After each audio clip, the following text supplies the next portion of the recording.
विज्ञान और प्रौद्योगिकी। भारतीय अंतरिक्ष नीति 2023 सुर्खियों में क्यों? हाल ही में सरकार ने भारतीय अंतरिक्ष नीति 2023 को मंजूरी दी है। अन्य संबंधित तथ्य। नई नीति में अंतरिक्ष भागीदारी में निजी क्षेत्र के बढ़ते महत्व को रेखांकित किया गया है। भारत सरकार ने 2020 में अंतरिक्ष क्षेत्र संबंधी नीति में सुधार शुरू किया था।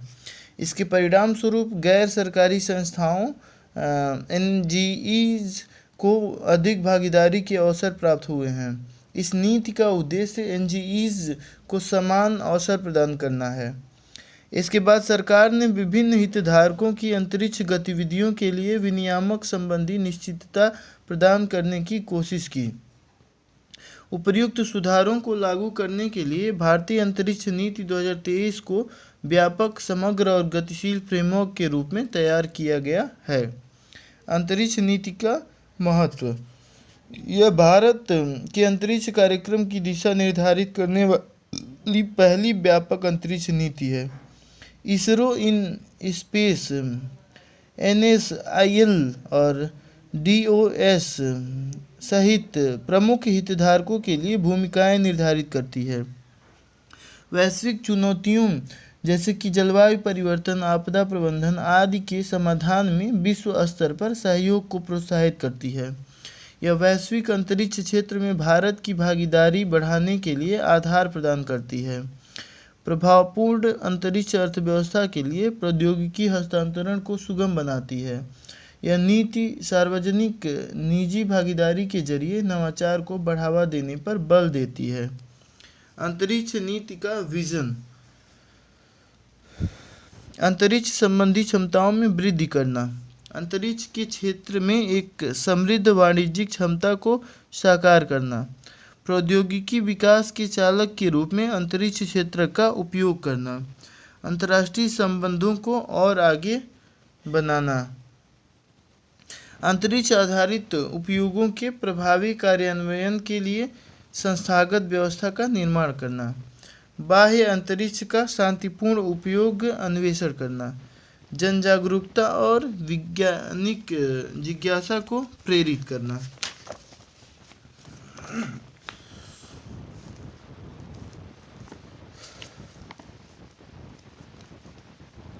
नीति में उल्लिखित रणनीति। हितधारक। सरकार। भूमिका। अंतरिक्ष क्षेत्र में अत्याधुनिक अनुसंधान एवं विकास को प्रोत्साहित करेगी। स्थिर और अनुमान आधारित विनियामकीय ढांचा उपलब्ध कराया जाएगा। यह ढांचा इन स्पेस संगठन के माध्यम से NGEs को एक समान अवसर प्रदान करेगा। स्टार्टअप्स को बढ़ावा देना और उनका समर्थन करना। समग्र प्रौद्योगिकी विकास के लिए अंतरिक्ष का एक संचालक के रूप में उपयोग करना। गैर सरकारी संस्थाएं। राष्ट्रीय और अंतर्राष्ट्रीय स्तर पर अंतरिक्ष आधारित संचार सेवाएं पेश करना। निम्नलिखित की स्थापना और संचालन। अंतरिक्ष में भेजी जाने वाली वस्तुओं के संचालन के लिए बुनियादी सुविधाएं प्रदान करना। उदाहरण के लिए उपग्रह नियंत्रण केंद्र, remote sensing satellite system. Bharat और भारत के बाहर संचार सेवाओं के लिए अंतरिक्ष वस्तुओं की स्थापना हेतु कक्षीय संसाधनों का उपयोग करना। उपग्रह नेविगेशन, संचार और रिमोट सेंसिंग को बढ़ाने और उन्हें बेहतर बनाने के लिए प्रौद्योगिकियों का व्यावसायीकरण करना। किसी क्षुद्र ग्रह के संसाधनों या अंतरिक्ष के अन्य संसाधनों की व्यावसायिक दृष्टि से प्राप्ति के लिए प्रयास करना। अंतरिक्ष विभाग। यह भारतीय अंतरिक्ष नीति 2023 के कार्यान्वयन के लिए नोडल विभाग होगा। यह राष्ट्रीय आवश्यकताओं को पूरा करने के लिए निरंतर और बेहतर भू अवलोकन क्षमता और डेटा की उपलब्धता सुनिश्चित करेगा। आपदा प्रबंधन, सतत विकास लक्ष्यों आदि के लिए जरूरी महत्वपूर्ण रिमोट सेंसिंग उपग्रह डेटा प्रदान करके अंतर्राष्ट्रीय प्रयासों में भागीदारी करेगा। यह प्रासंगिक अंतर्राष्ट्रीय अंतरिक्ष मलबा समन दिशा निर्देशों के अनुपालन में सुरक्षित और सतत अंतरिक्ष संचालन सुनिश्चित करने हेतु फ्रेमवर्क स्थापित करेगा। भारतीय अंतरिक्ष अनुसंधान संगठन। अंतरिक्ष नीति के तहत भूमिका। वह मुख्य रूप से नई अंतरिक्ष प्रौद्योगिकियों और उनके उपयोग से संबंधित अनुसंधान और विकास पर ध्यान केंद्रित करेगा। बाह्य अंतरिक्ष के बारे में मानव की समझ का विस्तार करेगा। एनजीईज के साथ प्रौद्योगिकियों, उत्पादों, प्रक्रियाओं तथा सर्वोत्तम प्रथाओं को साझा करेगा। इसरो के रिमोट सेंसिंग उपग्रहों से ओपन डेटा स्पेस एक्सेस को सक्षम बनाएगा। मानव अंतरिक्ष उड़ान क्षमता का प्रदर्शन करेगा और अंतरिक्ष में मानव की उपस्थिति को बनाए रखने के लिए एक दीर्घकालिक रोड मैप विकसित करेगा। इसरो, प्रधानमंत्री अंतरिक्ष आयोग, अंतरिक्ष विभाग, स्वायत्त निकाय, इसरो, इन स्पेस, सीपीएससीज में एंट्रिक्स और एनएसआईएल, स्वायत्त निकाय में पीआरएल, एनएआरएल, एनई, सैक और आईआईएसटी। विभाग, अंतरिक्ष विभाग, उत्पत्ति 1962 में Indian national committee for space research की स्थापना की गई। इनको स्पार की स्थापना की गई। 1969 में इनको स्पार को प्रतिस्थापित कर इसरो का गठन किया गया। 1972 में इसरो को अंतरिक्ष विभाग के तहत लाया गया। अंतरिक्ष विभाग के तहत लाया गया। सौंपे गए कार्य, मैंडेट, इसरो को राष्ट्रीय अंतरिक्ष एजेंसी के रूप में कार्य करने की जिम्मेदारी सौंपी गई।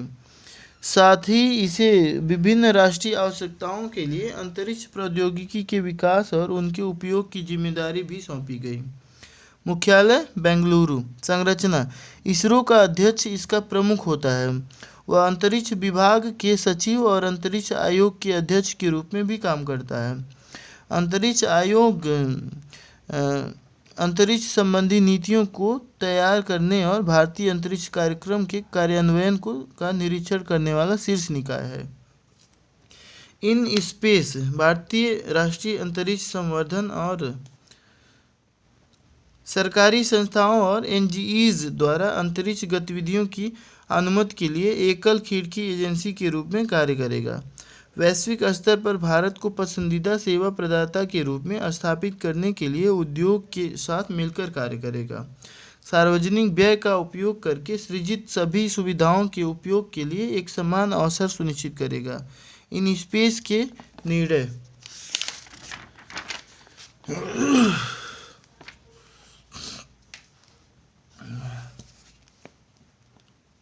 प्राधिकरण,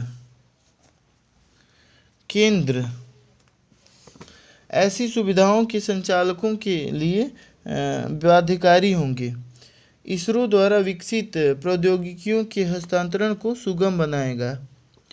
अंतरिक्ष गतिविधियों से हुए संभावित नुकसान की भरपाई के संबंध में दिशा निर्देश निर्धारित करेगा।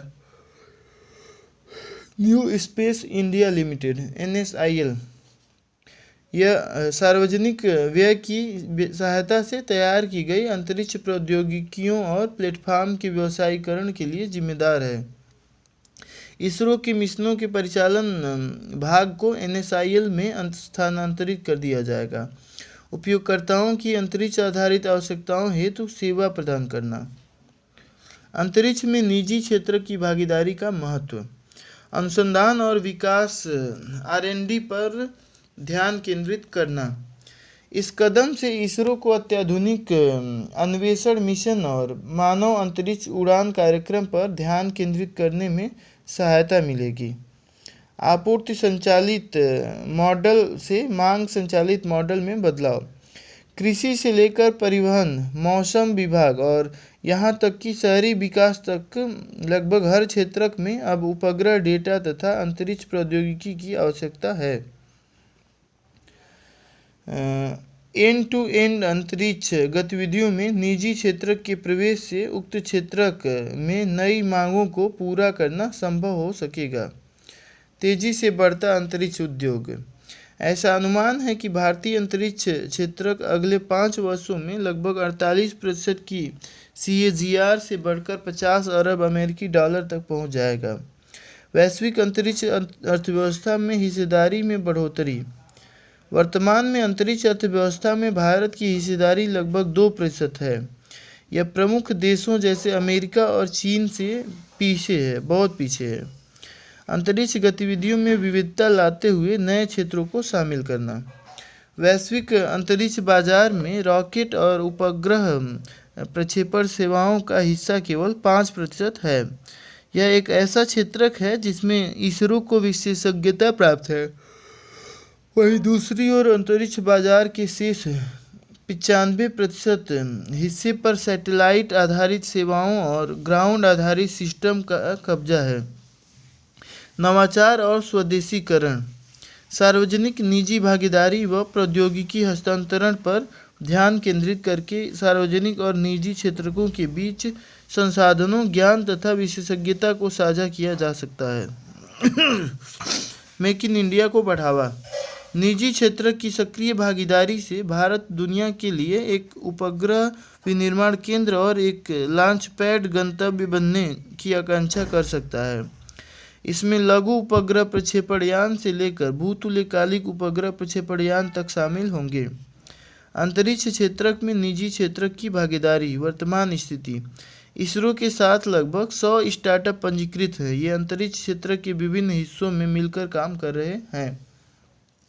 विद्यमान चिंताएं। विनियमों की बहुलता, उदाहरण के लिए डॉस, इसरो, एंट्रिक्स आदि से अनुमोदन लेने की आवश्यकता। स्वतंत्र विनियामक की अनुपस्थिति। इसरो विनियामक और संचालक दोनों का कार्य करता है। बढ़ती अंतरिक्ष अर्थव्यवस्था के साथ साथ अंतरिक्ष मलबे में हुई वृद्धि। वर्तमान में 10 सेंटीमीटर से बड़े आकार के मलबे के लगभग 23,000 टुकड़े पृथ्वी की कक्षा में मौजूद हैं। अंतरिक्ष क्षेत्रक सुरक्षा और सामरिक क्षेत्रों से जुड़ा हुआ है। निजी क्षेत्रक महत्वपूर्ण सूचना को लीक कर सकता है, जिससे सुरक्षा की समझ खतरा पैदा हो सकता है। -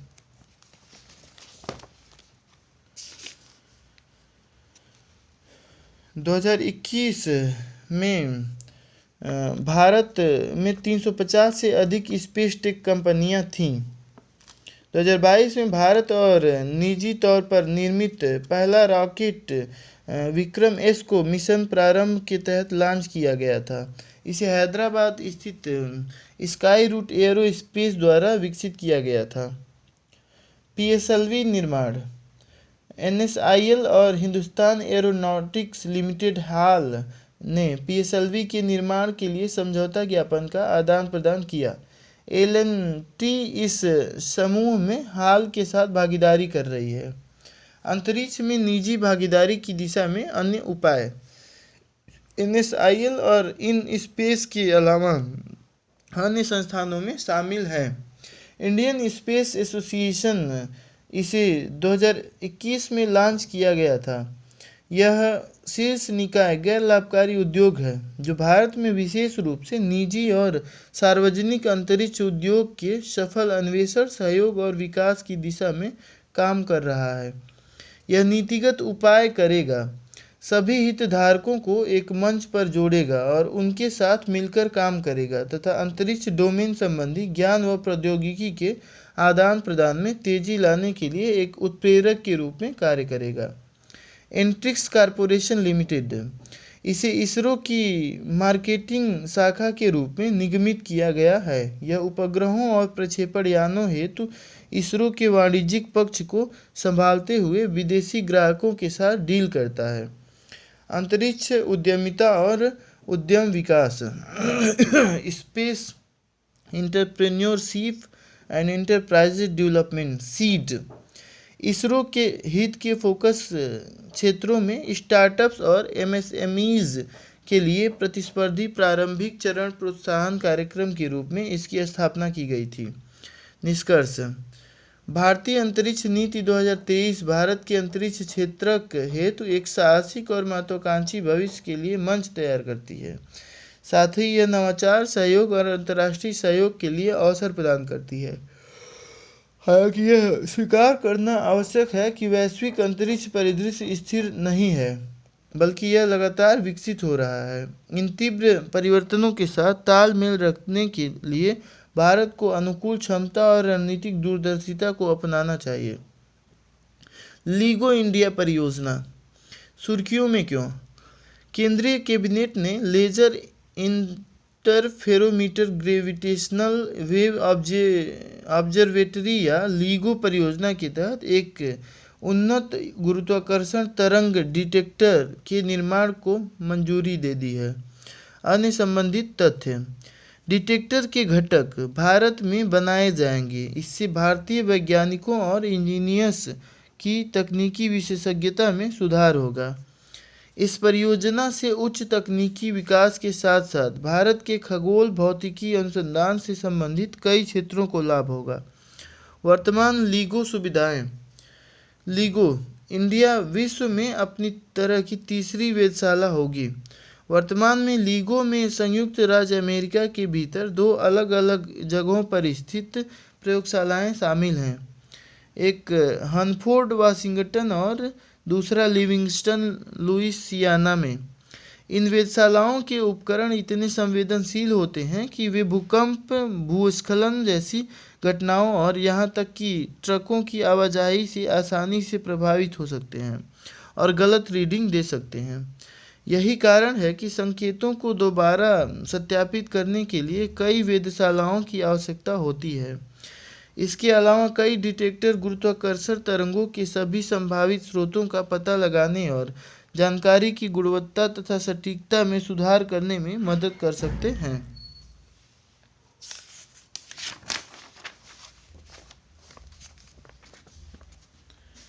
लीगो की सहायक सुविधाएं: वर्गो, यह इटली में स्थित है। यह गुरुत्वाकर्षण तरंग इंटरफेरोमीटर है जिसकी लंबाई 3 किलोमीटर है। लीगो की लंबाई 4 किलोमीटर है। यह यूरोपीय गुरुत्वाकर्षण वेधशाला द्वारा वित्त पोषित है, जो इटली और फ्रांस की सरकारों के बीच एक सहयोग है।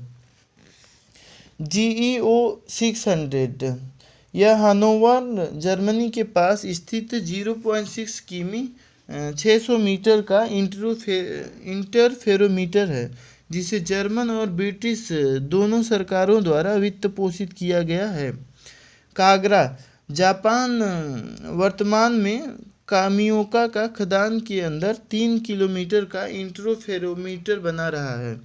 इस परियोजना के बारे में: लीगो इंडिया परियोजना पूरी होने पर विश्वव्यापी नेटवर्क के एक हिस्से के रूप में भारत में अवस्थित एक उन्नत गुरुत्वाकर्षण तरंग वेधशाला होगी।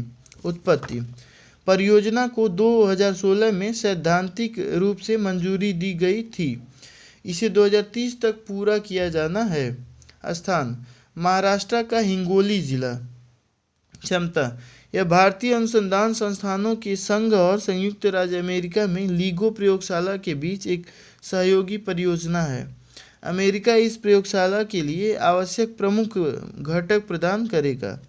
इसमें शामिल संस्थान और विभाग: परमाणु ऊर्जा विभाग, विज्ञान और प्रौद्योगिकी विभाग, यूएस नेशनल साइंस फाउंडेशन, निर्माण सेवा और संपदा प्रबंधन निदेशालय, मुंबई, अंतर विश्वविद्यालय केंद्र खगोल विज्ञान और खगोल भौतिकी, पुणे प्लाज्मा अनुसंधान संस्थान गांधीनगर, राजा रमन्ना प्रगत प्रौद्योगिकी केंद्र इंदौर।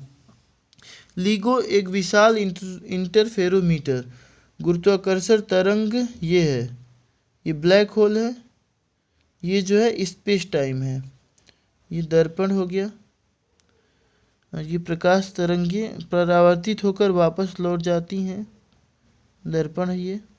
एक बीम रिफ्लेक्टर प्रकाश को विभाजित करता है और इन्हें 4 किलोमीटर लंबे कक्षों में 2 समान बीम के रूप में भेजा जाता है।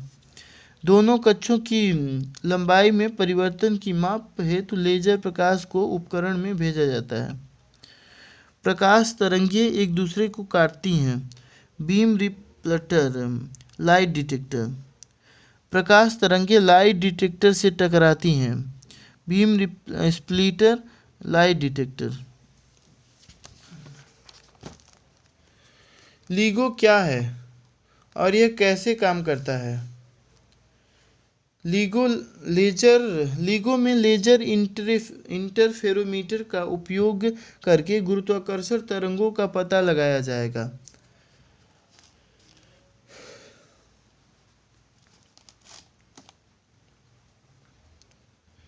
LIGO डिटेक्टर्स में 4-4 किलोमीटर लंबाई वाले टनल के जैसे दो निर्वात कक्ष होते हैं। ये दोनों कक्ष आपस में एक दूसरे से समकोण पर जुड़े होते हैं। इन दोनों कक्षों के अंत में दर्पण लगे होते हैं। परीक्षण के दौरान दोनों कक्षों में एक साथ प्रकाश किरणें छोड़ी जाती हैं। सामान्य स्थिति में छोड़ी गई प्रकाश किरणों को दोनों कक्षों के अंत में मौजूद दर्पण से टकराकर एक ही समय में वापस लौटना चाहिए। हालांकि यदि इन कक्षों से गुरुत्वाकर्षण तरंग गुजरती है तो एक कक्ष की लंबाई बढ़ जाती है, जबकि दूसरा कक्ष संकुचित लंबाई में कमी हो जाता है। इसके परिणामस्वरूप टनल के अंत में लगे दर्पण से परावर्तित होकर लौटने वाली प्रकाश किरणों में फेज डिफरेंस देखने को मिलता है, मतलब कालांतर। इस फेज डिफरेंस की मौजूदगी से गुरुत्वाकर्षण तरंग की उपस्थिति की पुष्टि होती है। गुरुत्वाकर्षण तरंगें क्या होती हैं? गुरुत्वाकर्षण तरंगें ब्रह्मांड में कुछ सबसे प्रचंड और ऊर्जावान प्रक्रियाओं के कारण स्पेस टाइम में उत्पन्न होने वाली लहरें हैं।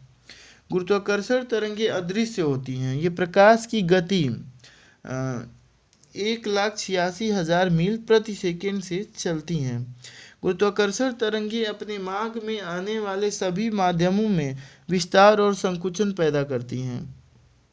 इसकी मौजूदगी की भविष्यवाणी आइंस्टीन ने अपने सापेक्षता के सामान्य सिद्धांत 1916 में की थी। सापेक्षता के सामान्य सिद्धांत के मुख्य निष्कर्षों में से एक यह है कि द्रव्यमान वाला कोई भी पिंड स्पेस टाइम में व्यवधान पैदा करता है। सरल शब्दों में कहें तो अंतरिक्ष में मौजूद द्रव्यमान वाला कोई भी पिंड स्पेस टाइम में विस्तार और संकुचन पैदा करता है। किसी पिंड का द्रव्यमान जितना अधिक होता है उसके कारण स्पेस टाइम में उतना ही अधिक व्यवधान पैदा होता है। इसलिए कोई तारा किसी ग्रह की तुलना में स्पेस टाइम में अधिक व्यवधान पैदा करता है। हालांकि ब्लैक होल किसी तारे की तुलना में स्पेस टाइम में और अधिक व्यवधान पैदा करता है। शक्तिशाली गुरुत्वाकर्षण तरंगें अंतरिक्ष में घटित होने वाली अत्यंत प्रलयंकारी घटनाओं के कारण पैदा होती हैं। गुरुत्वाकर्षण तरंग पैदा करने वाली परिघटनाओं के कुछ उदाहरण निम्नलिखित हैं। जब किसी तारे में विषम रूप से विस्फोट, जिसे सुपरनोवा कहा जाता है, होता है तो जब दो बड़े तारे एक दूसरे की परिक्रमा करते हैं, जब दो ब्लैक होल एक दूसरे की परिक्रमा करते हुए एक दूसरे में विलीन हो जाते हैं। ब्लैक होल और न्यूट्रॉन तारे का विलय। निष्कर्ष: गुरुत्वाकर्षण तरंगों का पता लगने से ब्लैक होल, न्यूट्रॉन तारे, सुपरनोवा, यहाँ तक कि बिग बैंग को भी समझने में मदद मिलती है। तरंगों में निहित जानकारी को प्राप्त करने से भौतिकी और खगोल विज्ञान दोनों विषयों से जुड़े कई प्रश्नों के उत्तर मिलेंगे। स्पेस टाइम के बारे में हम अपनी दुनिया को त्रिआयामी रूप में और समय को इससे पूरी तरह से एक अलग इकाई के रूप में सोचते हैं, लेकिन आइंस्टीन के सिद्धांत ने हमें दिखाया कि त्रिआयामी दुनिया और समय वास्तव में स्पेस टाइम के चारों आयामों का ही हिस्सा है। न केवल स्पेस और टाइम उपयुक्त चार आयामों का ही हिस्सा है, बल्कि दोनों द्रव्यमान और ऊर्जा से प्रभावित होते हैं। इस वजह से स्पेस टाइम में व्यवधान पैदा होता है। क्या आप जानते हैं गुरुत्वीय तरंग को पहली बार 2015 में अमेरिका स्थित 2 LIGO डिटेक्टर्स द्वारा खोजा गया था। इस सिग्नल को GW150-914 नाम दिया गया था। इसका नामकरण गुरुत्वीय तरंग GW और अवलोकन की तिथि 2015-9/14 के आधार पर किया गया था। ये गुरुत्वीय तरंगें 1.3 अरब साल पहले 2 ब्लैक होल के विलय से उत्पन्न हुई थी। इनका द्रव्यमान सूर्य के द्रव्यमान का लगभग 29 और 36 गुना था। इस उपलब्धि को 2017 में नोबेल पुरस्कार से पुरस्कृत किया गया था।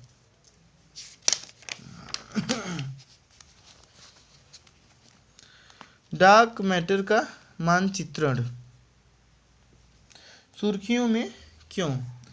खगोलविदों ने डार्क मैटर का सबसे विस्तृत मानचित्रण तैयार किया है। इसमें ब्रह्मांड को लंपीनेस और ब्रह्मांड के फैलने की दर दोनों को दर्शाया गया है। यहाँ लंपीनेस का तात्पर्य ठोस अवस्था वाले किसी पदार्थ से है जिसका आमतौर पर कोई निश्चित आकार नहीं होता है। अन्य संबंधित तथ्य।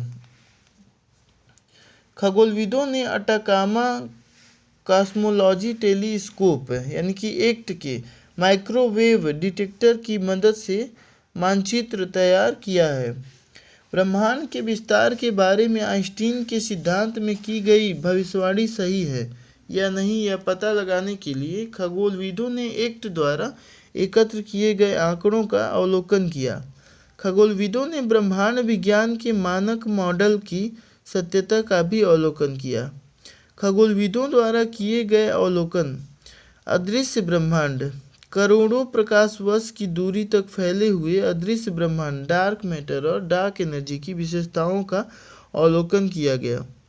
कॉस्मिक माइक्रोवेव बैकग्राउंड विकिरण CMB विकिरण की पृथ्वी तक पहुंचने की 14 बिलियन वर्ष की यात्रा के दौरान यह डार्क मैटर सहित अत्यधिक द्रव्यमान वाली ब्रह्मांड में मौजूद संरचनाओं के गुरुत्वाकर्षण खिंचाव से काफ़ी प्रभावित हुआ है।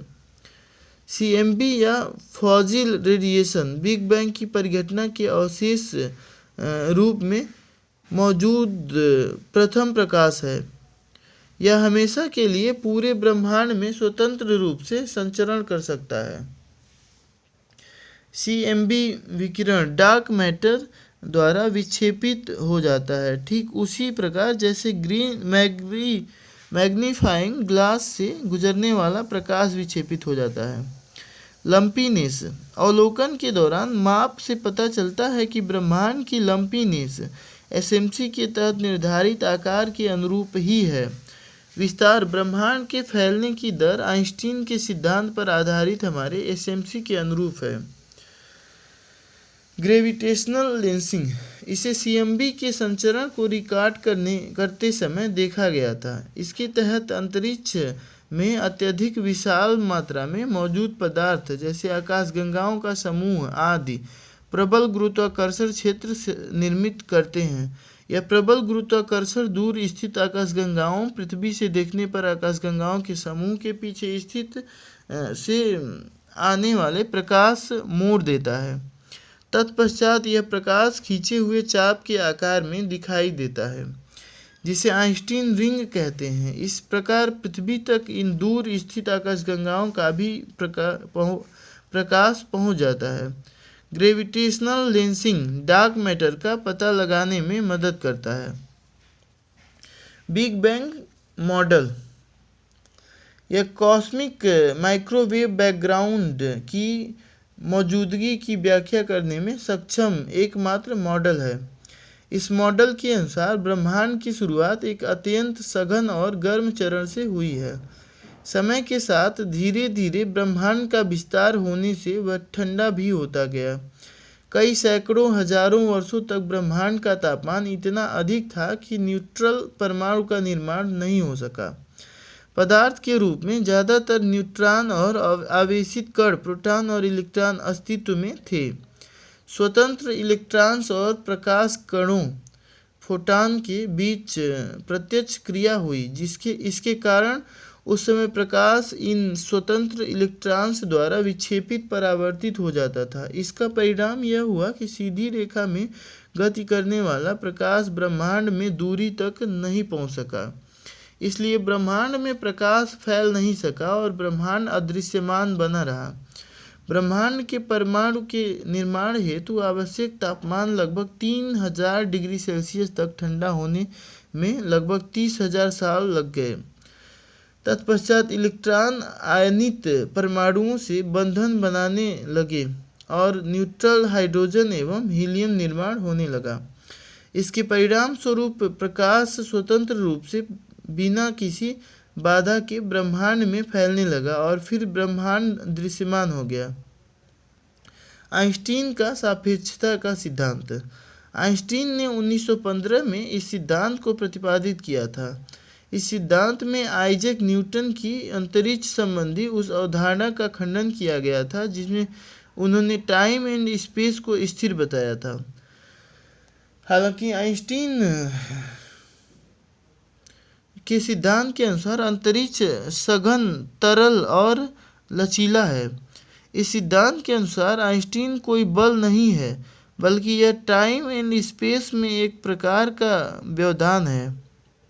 गुरुत्वाकर्षण कोई बल नहीं है, बल्कि यह टाइम एंड स्पेस में एक प्रकार का व्यवधान है।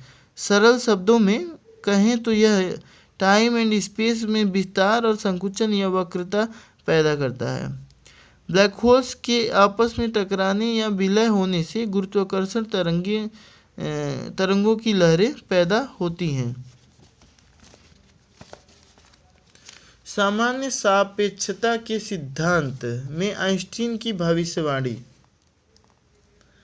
अंतरिक्ष में संचरण, द्रव्यमान और ऊर्जा का संकेंद्रण स्पेस टाइम की संरचना में विस्तार और खिंचाव या वक्रता पैदा करता है, जिससे प्रकाश सहित इसके नज़दीक से गुजरने वाले किसी भी पिंड का संचरण प्रभावित होता है। उन्हें उम्मीद थी पृथ्वी से देखने पर सूर्य के लगभग पीछे मौजूद तारे से आने वाली प्रकाश की किरण सूर्य के गुरुत्वाकर्षण से गुजरने पर मुड़ते हुए पृथ्वी तक पहुंचनी चाहिए। ब्रह्मांड का विस्तार। उन्होंने 13.8 अरब साल पहले ब्रह्मांड की शुरुआत आज की तुलना में अधिक गर्म और सघन और भविष्य में ब्रह्मांड की संरचना तथा विकास का वर्णन करने के लिए गणितीय फ्रेमवर्क प्रदान किया था। आकाशगंगाएं एक दूसरे से दूर जा रही हैं। साथ ही उन्होंने भविष्यवाणी की थी कि ब्रह्मांड लंपी है। नया मानचित्र आइंस्टीन की भविष्यवाणी की पुष्टि कैसे करता है? ब्रह्मांड विज्ञान संबंधी दुविधा। इसके तहत पिछले मानचित्रों से पता चला था कि ब्रह्मांड का लंपीनेस उतना सघन नहीं था जितना कि ब्रह्मांड विज्ञान के मानक मॉडल के तहत आइंस्टीन के सिद्धांत में बताया गया था। इससे एसएमसी की दक्षता को लेकर दुविधा उत्पन्न हुई थी। पिछले मानचित्रों के निष्कर्ष बैकग्राउंड लाइट का मापन करने से प्राप्त हुए थे। बैकग्राउंड लाइट सीएमबी के बजाय आकाशगंगाओं में मौजूद तारों से उत्सर्जित होता है। हालांकि एक्ट के नवीनतम परिणामों के सटीक आकलन से पता चलता है कि ब्रह्मांड का लंपीनेस आइंस्टीन के सिद्धांत के अनुरूप है। ब्रह्मांड विज्ञान का मानक मॉडल इसके तहत प्राप्त परिणामों से साबित हुआ है कि ब्रह्मांड का विस्तार एसएमसी के अनुरूप ही है। इसे कॉनकॉर्डेस कॉस्मोलॉजिकल मॉडल या एसीडीएम मॉडल भी कहते हैं। सीडीएम मॉडल भी कहा जाता है। यह इस सिद्धांत पर आधारित है कि ब्रह्मांड का निर्माण बिग बैंग द्वारा विशुद्ध ऊर्जा से हुआ था। इसके अलावा इसके तहत यह माना जाता है कि ब्रह्मांड लगभग 50% ऑर्डिनरी मैटर, 27% डार्क मैटर और 68% डार्क एनर्जी से मिलकर बना है। सीएमबी की उपस्थिति से पता चलता है कि ब्रह्मांड की शुरुआत एक अत्यंत सघन और गर्म अवस्था से हुई है। समय के साथ धीरे धीरे ब्रह्मांड का विस्तार होने से वह ठंडा भी होता गया। तत्पश्चात सीएमबी का उत्सर्जन हुआ। सीएमबी का संचरण दर्शाता है कि ब्रह्मांड का अभी भी विस्तार हो रहा है। साथ ही ब्रह्मांड में मौजूद बड़े पिंडों द्वारा इसके विक्षेपण से यह पुष्टि होती है कि गुरुत्वाकर्षण एक बल नहीं है, बल्कि टाइम एंड स्पेस में एक प्रकार का व्यवधान या वक्रता है। निष्कर्ष। एसीटी की मदद से की गई नवीनतम खोज से एसएमसी को बरकरार रखा है और ब्रह्मांड विज्ञान की गुत्थियों को काफ़ी हद तक हल किया है। यह खगोलविदों और शोधकर्ताओं को अंतरिक्ष से संबंधित शोध के लिए नए अवसर प्रदान करेगा। अंतरिक्ष एजेंसियां जैसे नासा, इसरो आदि इन निष्कर्षों का उपयोग अपने अंतरिक्ष अन्वेषण कार्यक्रमों के लिए कर सकती हैं। ब्रह्मांड की संरचना। Dark matter. सामान्य पदार्थ के विपरीत डार्क मैटर विद्युत चुंबकीय बल के साथ अंतरक्रिया नहीं करता है। इसका अर्थ यह है कि यह प्रकाश को न तो अवशोषित, न परावर्तित और न ही उत्सर्जित करता है। इस कारण इसे खोजना बहुत मुश्किल हो जाता है। विजिबल मैटर पर डार्क मैटर के गुरुत्वाकर्षण बल के प्रभाव या खिंचाव से ही शोधकर्ता डार्क मैटर की मौजूदगी का अनुमान लगा पाए हैं। ऐसा प्रतीत होता है कि ब्रह्मांड में डार्क मैटर विजिबल मैटर की तुलना में लगभग 6 गुना अधिक है। अर्थात ब्रह्मांड का लगभग 27% हिस्सा डार्क मैटर है। खगोल शास्त्री फ्रिट्ज ज्विकी ने पहली बार 1930 के दशक में डार्क मैटर शब्द का इस्तेमाल किया था। Dark energy. ब्रह्मांड का लगभग 68% हिस्सा डार्क एनर्जी है। यह मुख्यतः अंतरिक्ष में निर्वात वाले क्षेत्र से संबद्ध होता है। यह स्पेस टाइम के संदर्भ में संपूर्ण ब्रह्मांड में एक समान रूप से वितरित है। Visible matter. ब्रह्मांड का लगभग 5% हिस्सा विजिबल मैटर है। इसमें पृथ्वी, सूर्य, अन्य तारे और आकाशगंगाएं शामिल हैं। यह प्रोटॉन, न्यूट्रॉन और इलेक्ट्रॉनों के बंधन से निर्मित परमाणुओं से बना होता है।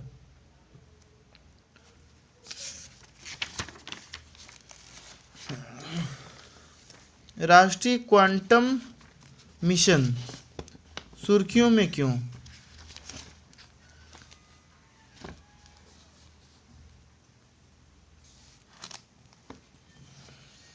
हाल ही में केंद्रीय मंत्रिमंडल ने राष्ट्रीय क्वांटम मिशन को मंजूरी प्रदान की है। इसके तहत लगभग 6,000 करोड़ रुपए आवंटित किए गए हैं। क्वांटम प्रौद्योगिकी के बारे में।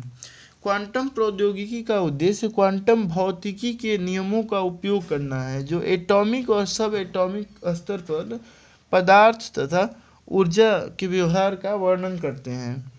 यह पारंपरिक भौतिकी से अलग है, जिसमें कोई वस्तु एक समय में एक ही स्थान पर मौजूद हो सकती है।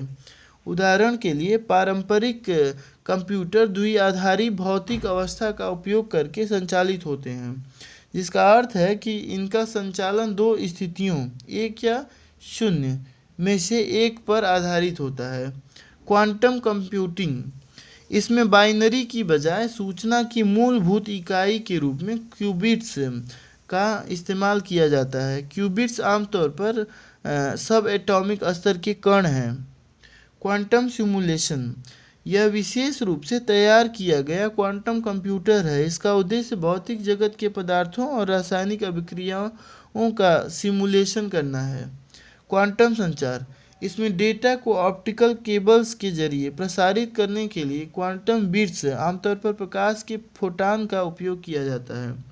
इसमें प्रयुक्त तकनीकें हैं क्वांटम की डिस्ट्रीब्यूशन और क्वांटम रैंडम नंबर जनरेशन फच्छर। क्वांटम सेंसिंग और मेट्रोलॉजी माप पद्धति। इसमें अलग अलग कणों जैसे फोटॉन और इलेक्ट्रॉन का सेंसर के रूप में प्रयोग किया जाता है। ये कण बल, गुरुत्व, विद्युत क्षेत्र आदि के मापन के लिए आधुनिक तकनीकों में अत्यंत संवेदनशील सेंसर के रूप में प्रयुक्त होते हैं। शब्दावली को जानें। Quantum key distribution. यह संचार की एक सुरक्षित प्रौद्योगिकी है जो 2 पक्षकारों के बीच यादृच्छिक गुप्त कीज कुंजियों को साझा करना सक्षम बनाती है। ये गुप्त कीज कुंजियां केवल उन्हें ही ज्ञात होती हैं तथा इन कीज का प्रयोग कर संदेशों को एन्क्रिप्ट या डिक्रिप्ट किया जा सकता है। मैग्नेटोमीटर। यह चुंबकीय क्षेत्र की प्रबलता तथा दिशा मापने वाला उपकरण है। इससे पृथ्वी पर या उसके निकट और अंतरिक्ष में मौजूद चुंबकीय क्षेत्र की प्रबलता तथा दिशा को मापा जाता है। NQM मिशन के बारे में। उद्देश्य वैज्ञानिक और औद्योगिक अनुसंधान एवं विकास R&D रिसर्च एंड डेवलपमेंट आधारित गतिविधियों को सहायता प्रदान करना, उन्हें बढ़ावा देना और उनका विस्तार करना तथा क्वांटम प्रौद्योगिकी के क्षेत्र में एक जीवंत और अभिनव संस्थागत व्यवस्था स्थापित करना। कार्यान्वयन एजेंसी, इसे विज्ञान और प्रौद्योगिकी मंत्रालय के तहत विज्ञान और प्रौद्योगिकी विभाग द्वारा कार्यान्वित किया जाएगा। मिशन की अवधि, इस मिशन को 2023 से 2031 तक संचालित किया जाएगा। अन्य उद्देश्य, मिशन के तहत 8 वर्षों में 50 से 1000 फिजिकल क्यूबिट की क्षमता वाले मध्यवर्ती स्तर के क्वांटम कंप्यूटर विकसित करना है।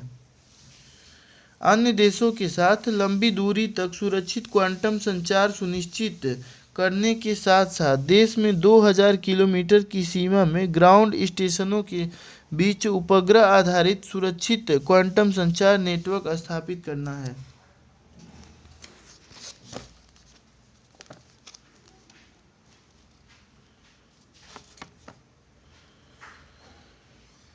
इसके अलावा 2000 किलोमीटर से अधिक के दायरे में इंटरसिटी क्वांटम की डिस्ट्रीब्यूशन स्थापित करना है। प्रमुख सिद्धांत, सुपर पोजिशन, इसका अर्थ है कि जब तक अंतिम परिणाम 1 या 0 प्राप्त न हो जाए, प्रत्येक क्वांटम कण एक ही समय में 1 और 0 के बीच की अवस्थाओं को संदर्भित करता है।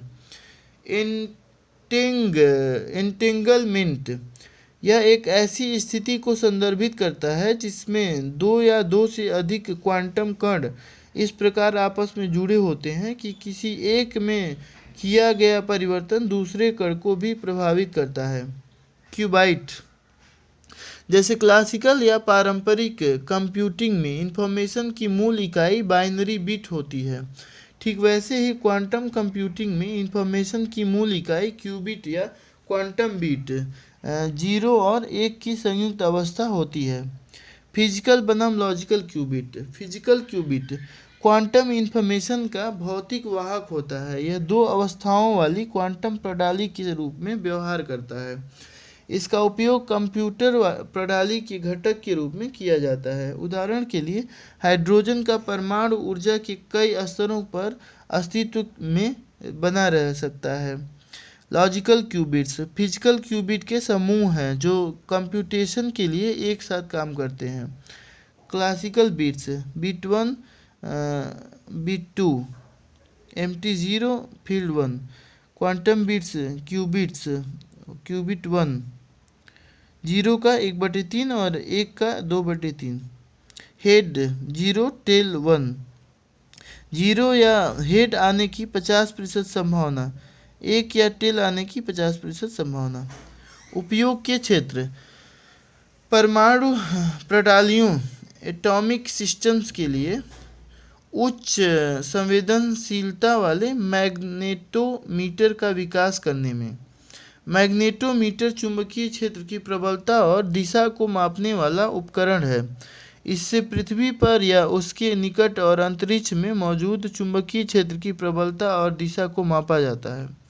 सटीक समय, संचार और नेविगेशन के लिए परमाणु घड़ियों के क्षेत्र में। क्वांटम उपकरणों के निर्माण के लिए सुपरकंडक्टर्स, नवीन सेमीकंडक्टर संरचनाओं और टोपोलॉजिकल सामग्रियों जैसी क्वांटम सामग्रियों के डिजाइन करने एवं उनको मूर्त रूप देने के क्षेत्र में। क्वांटम संचार, सेंसिंग और मौसम विज्ञान मेट्रोलॉजी संबंधी। मिशन की समझ चुनौतियाँ, दीर्घावधि के लिए अस्थायी वित्त की आवश्यकता, अनुसंधान इकोसिस्टम का कम विकसित होना, शिक्षा और कौशल स्तरों में अंतराल, उद्योग और शिक्षा जगत के बीच सीमित जुड़ाव, राष्ट्रीय और अंतर्राष्ट्रीय स्तर पर अनुसंधान संबंधी निम्न स्तरीय सहयोग।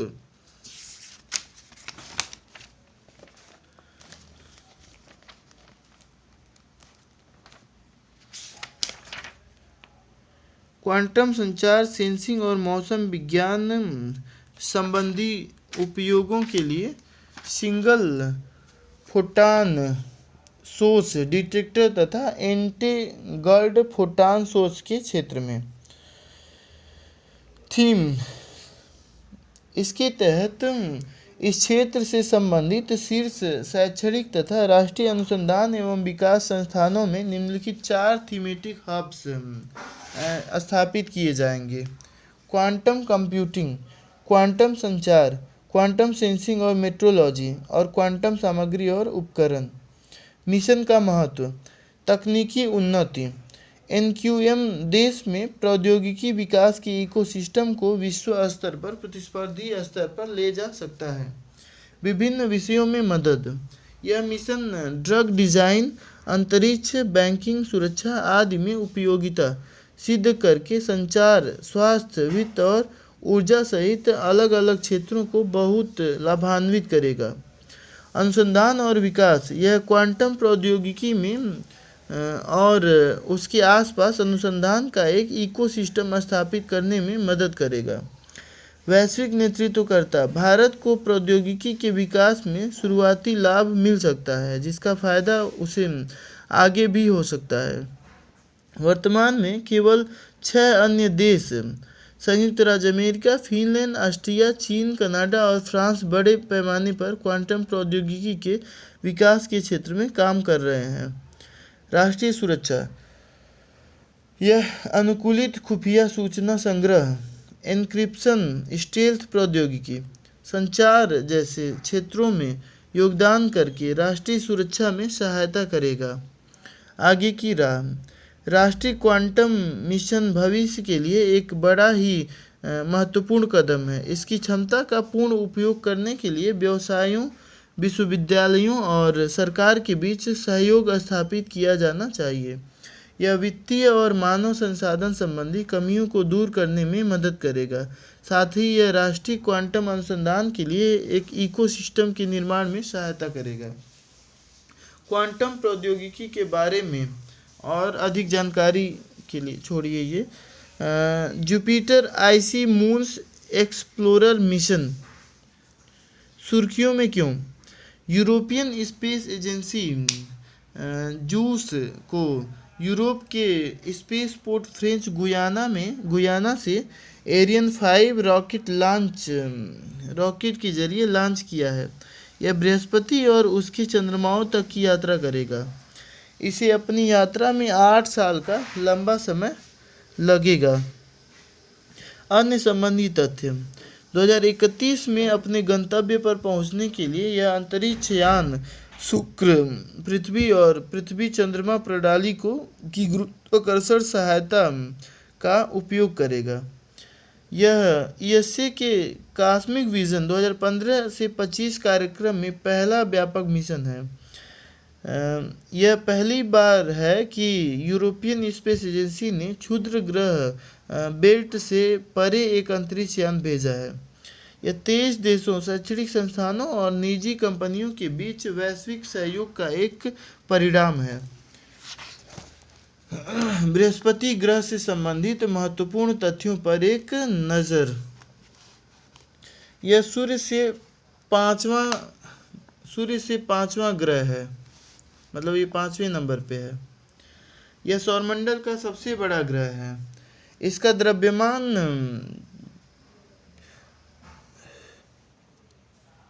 द्रव्यमान सौरमंडल के अन्य सभी ग्रहों के संयुक्त द्रव्यमान के 2 गुने से भी अधिक है। यह जोवियन ग्रहों में से एक है। यह जोवियन ग्रह शनि, यूरेनस और नेपच्यून है। अन्य जोवियन ग्रह शनि, यूरेनस और नेपच्यून हैं। जोवियन ग्रहों की ठोस सतह नहीं होती है। ये मुख्य रूप से हाइड्रोजन और हीलियम से बने होते हैं। इनके वायुमंडल में मीथेन, अमोनिया, जल और अन्य गैसें मौजूद होती हैं। इसके चंद्रमाओं की संख्या सबसे अधिक है, 95 है। इसके बाद शनि ग्रह का स्थान है। बृहस्पति ग्रह के चारों ओर एक धूमिल वलय प्रणाली है। बृहस्पति पर हजारों वर्षों से सक्रिय ग्रेट रेड स्पॉट नामक तूफान का आकार पृथ्वी से भी बड़ा है।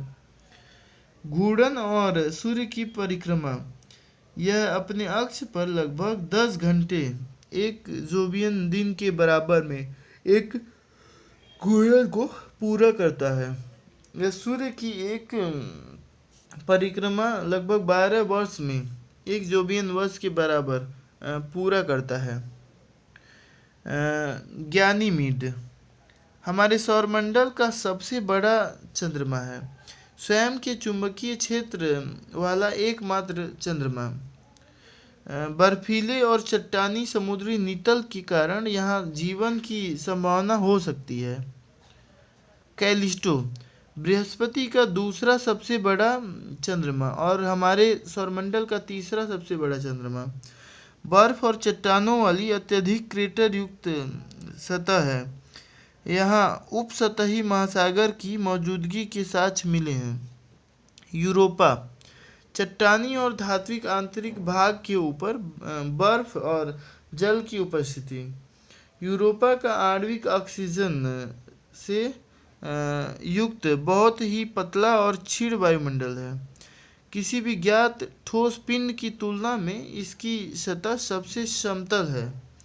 बृहस्पति के लिए प्रमुख अंतरिक्ष मिशन। पायनियर 10 नासा 1972 में, वायेजर 1 और 2 नासा 1977 में, गैलीलियो बृहस्पति की कक्षा में प्रवेश करने वाला पहला मिशन नासा 1989 में, यूलिसिस नासा और यूरोपियन स्पेस एजेंसी ने भेजा था 1990 में, जूनो नासा 2011 में और यूरोपा क्लिपर नासा 2024 में अपेक्षित मतलब भेजने वाला है यूरोपा क्लिपर। जूस मिशन के बारे में। उद्देश्य यह बृहस्पति और महासागरों की उपस्थिति वाले इसके 3 बड़े चंद्रमाओं का विस्तृत अवलोकन करेगा। यह चंद्रमा है गैनीमीड, कैलिस्टो और यूरोपा। यह इन चंद्रमाओं के मौसम, चुंबकीय क्षेत्र, गुरुत्वाकर्षण, खिंचाव और अन्य तत्वों का निरीक्षण एवं विश्लेषण करेगा। मिशन की अवधि यह गैस ज्वाइंट बृहस्पति और उसके चंद्रमाओं का अध्ययन करने में कम से कम 3 साल का समय लेगा। अंतरिक्ष यान इसमें रिकॉर्ड 85 वर्ग मीटर के सौर पैनल है जो एक बास्केटबॉल कोर्ट के आकार में फैले हुए हैं।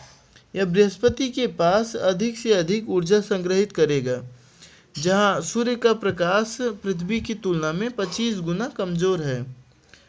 पेलोड इसमें Ganymede laser altimeter, GALA, moon and Jupiter imaging spectrometer, MAJIS, UV imaging spectrograph आदि शामिल हैं।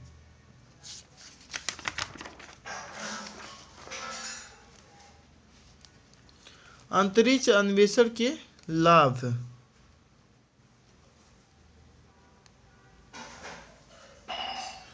यह युवा पीढ़ी को प्रेरित करता है। ऐसे कई युवा हैं जो अंतरिक्ष अन्वेषण के क्षेत्र में रुचि रखते हैं, इसलिए वे विज्ञान के विषय में अध्ययन करते हैं और शिक्षा प्राप्त करते हैं ताकि वे अंतरिक्ष और उससे संबंधित क्षेत्र में अपने सपनों को पूरा कर सकें। नए संसाधन। अंतरिक्ष में असीमित संसाधन उपलब्ध हैं, हमें बस उनका पता लगाने और उन्हें इकट्ठा कर पृथ्वी पर लाने की ज़रूरत है। हालांकि यह कोई आसान काम नहीं है। रोजगार सृजन। अंतरिक्ष अन्वेषण में केवल वैज्ञानिक और अंतरिक्ष यात्री ही शामिल नहीं हैं। इसके लिए कई इंजीनियरों, अनुसंधान सहायकों, टेक्नीशियनों, मैकेनिक्स और अन्य पेशेवरों की भी आवश्यकता होती है। यदि आज अंतरिक्ष अन्वेषण संबंधी कार्य को बंद कर दिया जाए तो ये लोग बेरोजगार हो जाएंगे। चिकित्सा संबंधी नवाचार। सीधे फंक्शनल मैग्नेटिक रिजोनेंस इमेजिंग का उपयोग करके कार्य करने वाली रोबोटिक आर्म से लेकर सीधे रोगग्रस्त कोशिका पर कैंसर रोधी दवाओं का उपयोग करने की विधियों के संदर्भ में माइक्रोग्रेविटी में हुए अनुसंधानों ने चिकित्सा के क्षेत्र में महत्वपूर्ण नवाचार प्रदान किए हैं। यह हमें क्षुद्र ग्रहों के टकराव से बचाता है। पृथ्वी से विशाल क्षुद्रग्रह का टकराना एक प्रलंबकारी घटना हो सकती है, इसलिए हम एक सुव्यवस्थित और सुस्थापित अंतरिक्ष कार्यक्रम द्वारा विशाल क्षुद्रग्रहों की निगरानी कर सकते हैं और संभावित टकराव के निवारण के लिए उपाय कर सकते हैं। क्या हम ब्रह्मांड में अकेले हैं? अब तक केपलर स्पेस टेलीस्कोप ने हमारे सौर मंडल से बाहर पृथ्वी जैसे अन्य ग्रहों की एक लंबी सूची तैयार की है जो अपने संबंधित तारों के आसपास की ऐसी कक्षाओं बेल्ट में उपस्थित हैं जहां जीवन संभव है। इस इन सभी ग्रहों पर जीवन संभव हो सकता है। महान खोजों। वर्तमान समय में मैराथन धावकों द्वारा उपयोग किए जाने वाले थर्मल स्पेस कंबल से लेकर हमारे घरों में मौजूद पोर्टेबल वैक्यूम क्लीनर तक अंतरिक्ष अनुसंधान ने आश्चर्यजनक और दुखद नवाचारों को विरासत में दिया है जो हम गैर अंतरिक्ष यात्री दैनिक रूप से उपयोग करते हैं। राष्ट्रों को एकजुट करना। अंतरिक्ष एक ऐसा क्षेत्र है जहां पूरा विश्व अन्वेषण के मामले में पीछे है। भले ही कई देश पृथ्वी पर विद्यमान संसाधनों के लिए आपस में प्रतिस्पर्धा कर रहे हैं, फिर भी वे एक होकर ब्रह्मांड का अन्वेषण करना चाहते हैं। जूस मिशन के लाभ। सौरमंडल में जीवन। इसे बृहस्पति के चंद्रमाओं पर जीवन के प्रमाण मिल सकते हैं। नया वैज्ञानिक ज्ञान। यह बृहस्पति के बारे में नई जानकारी प्रदान कर सकता है। साथ ही यह ग्रहों और चंद्रमा की गठन को समझने में मदद करेगा। अन्य अंतरिक्ष एजेंसियों के लिए प्रेरणा। ऊर्जा के नवीकरणीय स्रोत सौर पैनल का उपयोग करने के मामले में इसरो जैसी अन्य अंतरिक्ष एजेंसियों के सामने एक उदाहरण स्थापित करेगा। जूस मिशन में चुनौतियाँ। जटिल। यह मिशन कई तरह के कौशलों पर निर्भर है जो बृहस्पति और गैनीमीड की कक्षा में अंतरिक्ष यान के प्रवेश के लिए आवश्यक है। चरम वायुमंडलीय स्थितियाँ। इस गैसीय ग्रह के चारों ओर का तापमान -230 डिग्री सेल्सियस तक ठंडा रहता है। यह शुक्र के निकट 250 डिग्री सेल्सियस के से अधिक तापमान के विपरीत है। Gravity assisted fly bye. शुक्र पृथ्वी और पृथ्वी चंद्रमा प्रणाली मिशन के प्रक्षेप वक्र को बदल सकती है। संबंधित सुर्खियाँ। बृहस्पति ट्रोजन क्षुद्र ग्रह। नासा के लूसी मिशन ने पहली बार बृहस्पति के 4 ट्रोजन क्षुद्र ग्रहों की छवियों को कैप्चर किया है। छवियों से वैज्ञानिकों को यह विश्लेषण करने में मदद मिलेगी कि कैसे ट्रोजन क्षुद्र ग्रह कुछ निश्चित कोणों से प्रकाश को परावर्तित करते हैं। क्षुद्र ग्रह प्रारंभिक सौरमंडल के अवशेष हैं जिन्हें ट्रोजन्स भी कहा जाता है। ये ट्रोजन 2 असमान समूहों में सूर्य की परिक्रमा करते हैं। इसमें एक समूह बृहस्पति से आगे तथा दूसरा बृहस्पति के पीछे होता है। वे गुरुत्वाकर्षण संतुलन क्रिया में सूर्य और उसके सबसे बड़े ग्रह द्वारा स्थिर हैं। लूसी को 2021 में ट्रोजन्स का अध्ययन करने वाले पहले अंतरिक्ष मिशन के रूप में लॉन्च किया गया था। यह 12 साल के मिशन पर है जो बृहस्पति के 9 ट्रोजन और उसके साथ 2 मुख्य बेल्ट क्षुद्रग्रहों का बारीकी से अवलोकन करेगा।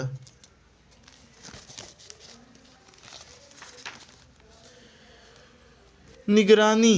अंतरिक्ष यान अंतरिक्ष में 1.7 अरब मील से अधिक की यात्रा करेगा। टक्कर। अंतरिक्ष मलबे या स्पेस जंक के कारण अंतरिक्ष यान पर स्थापित सौर पैनल्स को खतरा हो सकता है। उभरते खतरों के लिए तैयारी और लचीलापन पहल। सुर्खियों में क्यों। हाल ही में विश्व स्वास्थ्य संगठन WHO ने उभरते खतरों के लिए तैयारी और लचीलापन पहल शुरू की है। पॉट पहल के बारे में।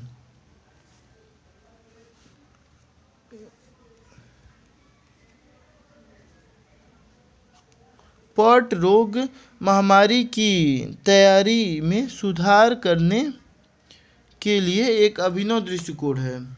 इसके अंतर्गत यह माना गया है कि समान प्रणालियों, क्षमताओं, ज्ञान और उपकरणों का लाभ उठाया जा सकता है और इन्हें महामारियों के संचरण के तरीके, श्वसन, वेक्टर जनित, खाद्य जनित आदि के आधार पर रोगजनकों के समूहों हेतु लागू किया जा सकता है। इसमें कोविड-19 महामारी और हाल की अन्य लोक स्वास्थ्य आपात स्थितियों के दौरान स्थापित साझा सीखने और सामूहिक कार्रवाई के लिए नवीनतम उपकरण और दृष्टिकोण शामिल है। पॉट न्याय संगतता, समावेशिता और सुसंगतता के सिद्धांतों को सर्वोच्च महत्व देता है। PRET तैयारियों को मजबूत करने के उद्देश्य से सहयोग करने के लिए राष्ट्रीय, क्षेत्रीय और वैश्विक हितधारकों को एक मंच प्रदान करता है। PRET महामारी की तैयारी के लिए प्रासंगिक प्रणालियों और क्षमताओं के लिए 3 स्तर निर्धारित करता है, निम्नलिखित हैं, जो सभी या विविध खतरों के लिए क्रॉस कटिंग है, जो रोगजनकों के समूहों, श्वसन, आर्बोवायरस आदि के लिए भी प्रासंगिक हैं और जो किसी एक रोगजनक के लिए विशिष्ट है। PRET पहल अंतर्राष्ट्रीय स्वास्थ्य विनियमन के तत्वाधान में संचालित है। IHR को 2005 स्थापित किया गया था। यह WHO के सभी 194 सदस्य देशों सहित विश्व भर के 196 पक्षकार देशों का एक कानूनी रूप से बाध्यकारी समझौता है। यह दुनिया भर में संभावित लोक स्वास्थ्य आपात स्थितियों का पता लगाने और रिपोर्ट करने की क्षमता का निर्माण करता है। IHR उन मुख्य क्षमताओं को निर्धारित करता है जिनका देशों को महामारियों का पता लगाने और प्रभावी ढंग से प्रतिक्रिया करने में सक्षम होने की आवश्यकता होती है। विश्व स्वास्थ्य संगठन IHR के कार्यान्वयन में समन्वय की भूमिका निभाता है और अपने सहयोगियों के साथ मिलकर देशों को उनकी क्षमता निर्माण में मदद करता है। IHR के लिए ज़रूरी है कि सभी देशों के पास पता लगाने, आकलन करने, रिपोर्ट और प्रतिक्रिया देने की क्षमता हो। PRET में तकनीकी कार्रवाइयाँ IHR की प्रमुख क्षमताओं के लिए चिन्हित की जाती है, जिन्हें स्वास्थ्य आपातकालीन तैयारी, प्रतिक्रिया और लचीलापन के लिए 5 उप प्रणालियों के अनुसार समूहीकृत किया जाता है। WHO स्थापना 1948, मुख्यालय जिनेवा, स्विट्जरलैंड। यह संयुक्त राष्ट्र की एक एजेंसी है। 194 सदस्य हैं इसमें शामिल, भारत भी इसका सदस्य है। उद्देश्य स्वास्थ्य को बढ़ावा देना, दुनिया को सुरक्षित रखना और कमज़ोर लोगों की सेवा करना, ताकि हर कोई हर जगह स्वास्थ्य का उच्चतम स्तर प्राप्त कर सके। कार्य सार्वभौमिक स्वास्थ्य कवरेज का विस्तार करना, स्वास्थ्य आपात स्थितियों के लिए वैश्विक प्रतिक्रिया को निर्देशित और समन्वित करना तथा गर्भावस्था देखभाल से लेकर वृद्धावस्था तक स्वस्थ जीवन को बढ़ावा देना।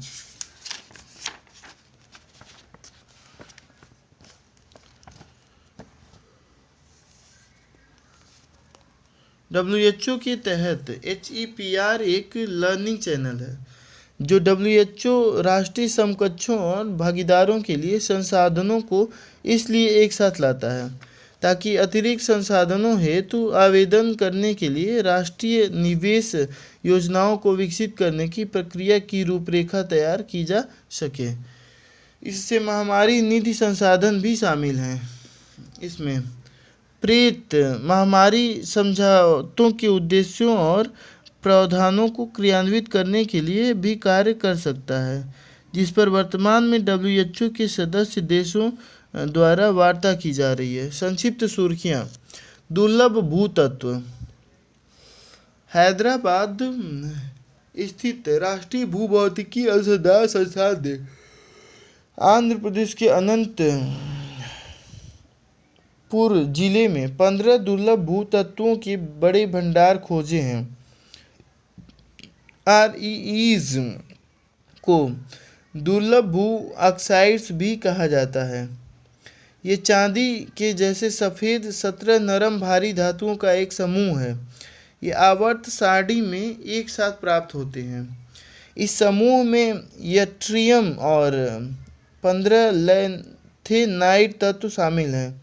15 लैंथेनाइट तत्व हैं lanthanum, cerium, praseodymium, neodymium, promethium, samarium, europium, gadolinium, terbium, dysprosium, holmium, erbium, thulium, ytterbium और लुटेटियम। रेयर अर्थ एलिमेंट्स के सभी तत्व धातुएं हैं। इनमें कई समान गुण होते हैं। इस वजह से अक्सर ये भूगर्भिक निक्षेपों में एक साथ प्राप्त हो जाते हैं। रेयर अर्थ एलिमेंट्स का उपयोग अत्याधुनिक प्रौद्योगिकी में रक्षा प्रौद्योगिकियों में तथा सेलफोन, कंप्यूटर, इलेक्ट्रिक वाहन जैसे इलेक्ट्रॉनिक उपकरणों में व्यापक रूप से किया जाता है। इन तत्वों के लुमिनेसेंट और उत्प्रेरक गुणों की वजह से इनका उपयोग अधिक है। इसी तरह के अन्य घटनाक्रम में खनिज और सामग्री प्रौद्योगिकी संस्थान भुवनेश्वर के वैज्ञानिकों ने रेड मड से प्राप्त किए जाने वाले रेयर अर्थ एलिमेंट्स की मात्रा का अनुमान लगाया है। रेड मड बेयर प्रक्रिया के माध्यम से बॉक्साइट अयस्क से एल्यूमीनियम निकालने के कम से कम उत्पन्न विषाक्त उपोत्पाद हैं। रेड मड में रेयर अर्थ एलिमेंट्स भी होते हैं। रेड मड से रेयर अर्थ एलिमेंट्स प्राप्त करने के लिए दो रणनीतियाँ उपलब्ध हैं: केवल रेयर अर्थ एलिमेंट्स निकालना या रेयर अर्थ एलिमेंट्स समेत सभी धातुओं जैसे लोहा, टाइटेनियम और सोडियम निकालना। विश्व में रेयर अर्थ के सबसे बड़े भंडार कहाँ स्थित हैं? कुल भंडार कितने हैं? 120 लाख, 120 मिलियन बोल सकते हैं हम इसको। चीन में सबसे अधिक है 44 लाख। उसके बाद वियतनाम में 22 लाख। उसके बाद ब्राज़ील में 21 और रूस में 12 और भारत में 6,90,000। 6,90,000। अमेरिका में 1,50,000। 1,50,000 बोल रहा हूँ। हाँ 15 लाख, 1 लाख नहीं 15 लाख।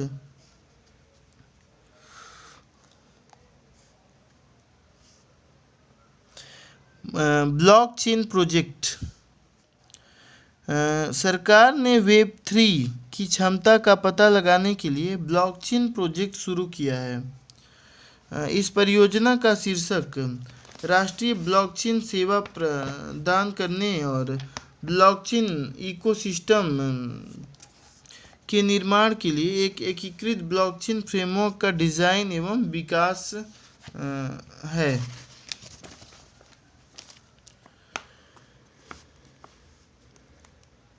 यह वेब3 को साकार करने की दिशा में सरकार के प्रयास का एक हिस्सा है, क्योंकि इसमें ब्लॉकचेन एक महत्वपूर्ण भूमिका निभाता है।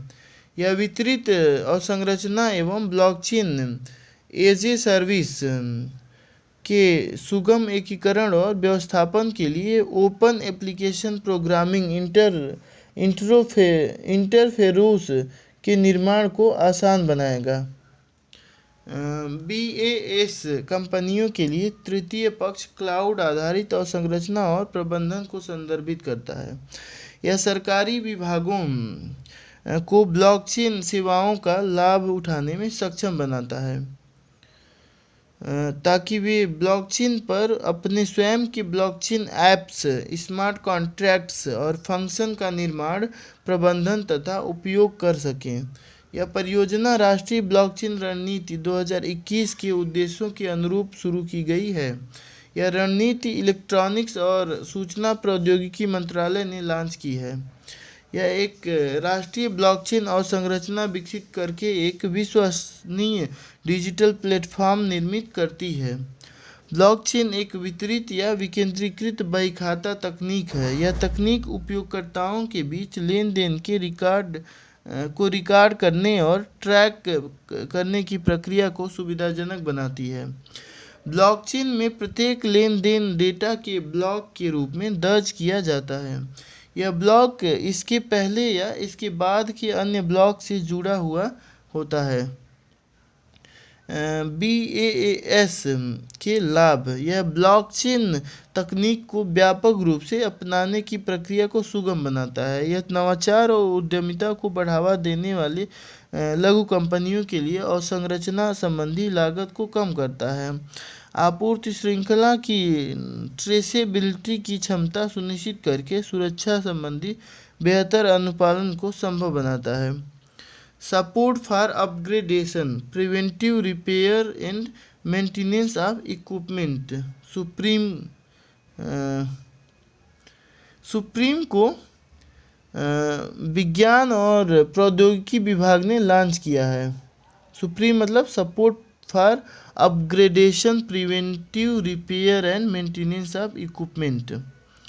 इसको जो है विज्ञान और प्रौद्योगिकी विभाग ने लॉन्च किया है। यह अपनी तरह का पहला कार्यक्रम है जिसके तहत मौजूदा विश्लेषणात्मक उपकरण सुविधाओं की कार्यात्मक क्षमताओं को बढ़ाने के लिए मरम्मत, उन्नयन, रखरखाव और रेट्रोफिटिंग या अतिरिक्त संलग्न प्राप्त करने हेतु संस्थानों को वित्तीय सहायता प्रदान करती है।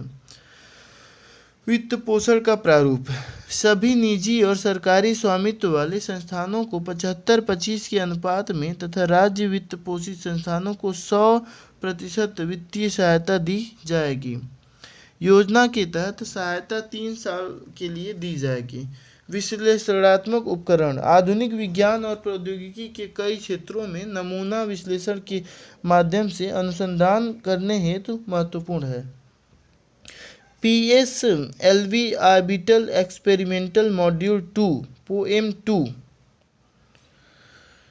PSLV ऑर्बिटल एक्सपेरिमेंटल मॉड्यूल 2 यानी कि POEM-2। इसरो ने PSLV C-55 मिशन में POEM-2 का उपयोग करते हुए एक वैज्ञानिक प्रयोग किया। PSLV C-55 मिशन अंतर्राष्ट्रीय उपग्रह ग्राहकों के लिए new space India limited NSIL का एक समर्पित वाणिज्यिक मिशन है। PSLV 4 चरणों वाला प्रक्षेपण यान है। पहला और तीसरा चरण ठोस प्रणोदक आधारित तथा दूसरा एवं चौथा चरण तरल प्रणोदक आधारित है। NSIL इसरो की एक वाणिज्यिक शाखा है। इसकी प्राथमिक जिम्मेदारी भारतीय उद्योगों को उच्च प्रौद्योगिकी की आवश्यकता वाली अंतरिक्ष से संबंधी गतिविधियों को संपन्न करने में सक्षम बनाना है। PSLV C-55 से प्रक्षेपित मुख्य पेलोड टीलियोस 2 यह एक भू पर्यवेक्षण उपग्रह है। इसे सिंगापुर सरकार की अलग अलग एजेंसियों की उपग्रह इमेजिंग आवश्यकताओं को पूरा करने के लिए प्रक्षेपित किया गया है।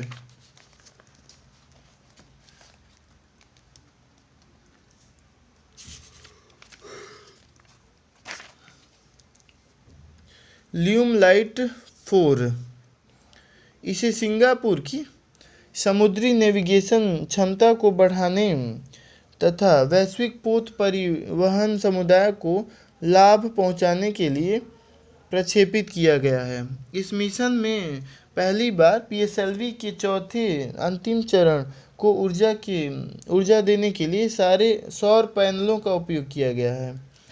इससे प्रयोगों का संचालन महीने भर किया जा सकेगा।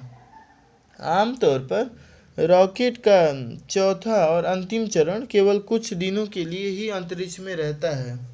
इसके बाद यह वायुमंडल में वापस लौटकर जल जाता है। PSLV orbital experimental module 2 POEM 2 platform शामिल है। यह पीएसएलवी के अंतिम चरण का उपयोग करते हुए कक्षा में प्रयोग करेगा। पोएम में एक समर्पित नेविगेशन गाइडेंस और कंट्रोल सिस्टम है। यह सिस्टम विशिष्ट सटीकता के साथ प्लेटफॉर्म को स्थिर करने के लिए प्लेटफॉर्म के मस्तिष्क के रूप में कार्य करता है।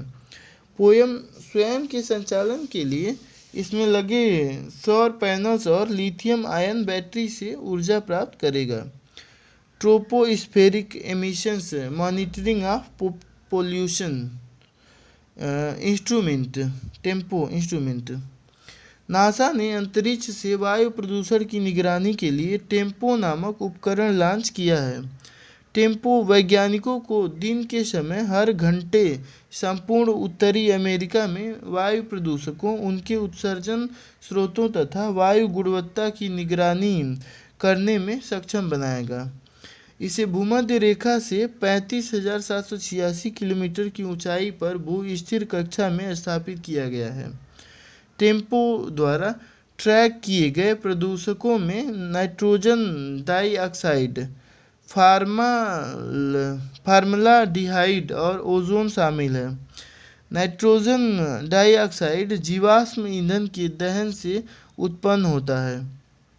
यह वायुमंडलीय प्रदूषण को 10 वर्ग किलोमीटर या आसपास के स्तर के स्थानिक रिजोल्यूशन तक मापने में सक्षम बना होगा। इलेक्ट्रोमैग्नेटिक आयन साइक्लोट्रॉन तरंगे। हाल ही में भारतीय वैज्ञानिकों ने भारतीय अंटार्कटिक स्टेशन मैत्री में EMIC तरंगों की पहचान की थी तथा इसकी विशेषताओं का अध्ययन किया था। यह अध्ययन निम्न कक्षाओं में स्थापित उपग्रहों पर विकिरण पट्टी में मौजूद ऊर्जावान कणों के प्रभाव को समझने में मदद कर सकता है। EMIC तरंगों के बारे में। ये तरंगे पृथ्वी के आंतरिक चुंबक मंडल में दर्ज किए गए विविक्त विद्युत चुंबकीय उत्सर्जन अनुप्रस्थ तरंगे प्लाज्मा तरंगे हैं। प्लाज्मा पदार्थ की चौथी अवस्था है। यह अन्य 3 अवस्थाएं हैं, ठोस, द्रव और गैस।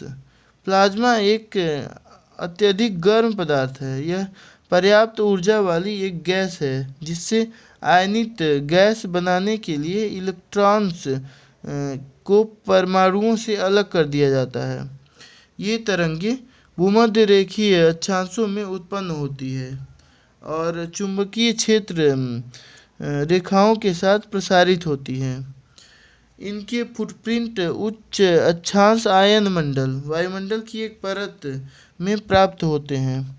इन तरंगों को अंतरिक्ष के साथ साथ जमीन पर स्थित मैग्नेटोमीटर में भी दर्ज किया जा सकता है। ये तरंगे कीलर इलेक्ट्रॉनों की बौछारों में महत्वपूर्ण भूमिका निभाती है। ये बौछारें अंतरिक्ष जनित प्रौद्योगिकी उपकरणों के लिए खतरनाक हैं। कीलर इलेक्ट्रॉन ऐसे इलेक्ट्रॉन होते हैं जिनकी गति प्रकाश की गति के निकट होती है। ये पृथ्वी की विकिरण पट्टी का निर्माण करते हैं। चुंबक मंडल एक ग्रह के चारों ओर का वह क्षेत्र है जिसमें अंतर्ग्रहीय अंतरिक्ष के चुंबकीय क्षेत्र की बजाय स्वयं उस ग्रह के चुंबकीय क्षेत्र का प्रभाव होता है।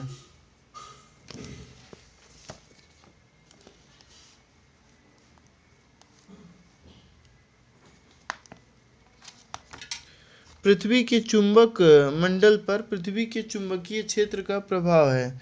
यह पृथ्वी के वायुमंडल को सूर्य से आने वाले कई प्रकार के विकिरणों से बचाता है। Deep learning geomagnetic perturbation dagger model. Deep learning geomagnetic perturbation dagger model. NASA की शोधकर्ताओं ने डैगर नामक एक नया कंप्यूटर मॉडल विकसित किया है।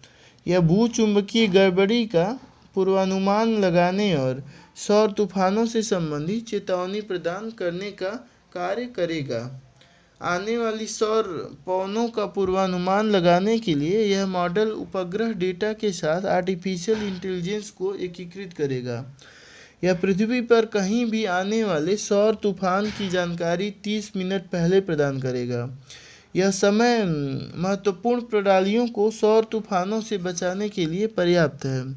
सौर पवनें सूर्य से प्रवाहित होती हैं। ये अपने साथ कई पदार्थों को धारा के रूप में साथ लाती हैं। इनके साथ सूर्य का चुंबकीय क्षेत्र भी अंतरिक्ष में सक्रिय हो जाता है, जो दुनिया में मौजूदा इलेक्ट्रिकल अवसंरचना को नुकसान पहुंचा सकता है। Magneto resistance. हाल ही में नोबेल पुरस्कार विजेता आंद्रे गीम ने पाया कि ग्राफीन कमरे के तापमान पर एक विषम किंतु विशाल मैग्नेटो रेजिस्टेंस प्रदर्शित करता है। जीएमआर एक सुचालक दो सामग्रियों के बीच मौजूद के विद्युत प्रतिरोध का परिणाम है, जो निकटस्थ सामग्रियों के चुंबकीय क्षेत्रों से प्रभावित हो रहा होता है। जब सामग्रियों को एक ही दिशा में चुंबकित किया जाता है तो सुचालक में विद्युत प्रतिरोध कम हो जाता है। जब दिशाएं एक दूसरे के विपरीत होती हैं तो प्रतिरोध बढ़ जाता है। जीएमआर के अनुप्रयोग: computer, biosensor, automotive sensor, micro electromechanical system और मेडिकल इमेजेस में हार्ड डिस्क ड्राइव तथा मैग्नेटो रेजिस्टिव रैम में। नए अध्ययन में पाया गया है कि ग्राफीन आधारित उपकरणों को चुंबकीय क्षेत्र का पता लगाने के लिए बहुत कम तापमान पर ठंडा करने की आवश्यकता नहीं होगी, जबकि इसके विपरीत पारंपरिक समकक्ष उपकरणों में ऐसा करना पड़ता है। ग्राफीन के बारे में: ग्राफीन कार्बन का एक अपर रूप है। इसमें कार्बन परमाणुओं की एकल परत मोनोलेयर होती है। ये परमाणु मधुमक्खी के षटकोणीय छत्ते जैसी जाली में कसकर बंधे होते हैं। इसे ग्रेफाइट से प्राप्त किया जाता है। यह विशेष भौतिक रासायनिक गुणों को प्रदर्शित करता है, जैसे उच्च पृष्ठीय क्षेत्र, बेहतर जैव अनुकूलता, प्रबल यांत्रिक शक्ति, उत्कृष्ट तापीय चालकता और तीव्र इलेक्ट्रॉन प्रवाह। इसे निम्नलिखित में उपयोग किया जाता है: ऊर्जा, सौर सेल, ईंधन सेल, सुपर कंप्यूटर आदि। सेंसर, बायोसेंसर आदि। जैव चिकित्सा, नैदानिक दवा वितरण आदि। पर्यावरणीय उपचार इत्यादि। 2007 में अल्बर्ट फर्ट और पीटर ग्रूएनबर्ग को 1988 में जीएमआर की खोज के लिए भौतिकी का नोबेल पुरस्कार दिया गया था। 2010 में आंद्रे गीम और कॉन्स्टेंटिन नोवोसेलोव को ग्राफीन पर उनके शोध के लिए भौतिकी का नोबेल पुरस्कार दिया गया था। यूरेनियम का नया समस्थानिक: पहले से अज्ञात यूरेनियम के एक समस्थानिक यूरेनियम 241 की खोज की गई है। इसके बारे में पहले जानकारी नहीं थी। इसकी परमाणु संख्या 92 और द्रव्यमान संख्या 241 है। यूरेनियम एक प्राकृतिक रूप से पाया जाने वाला रेडियोधर्मी तत्व है।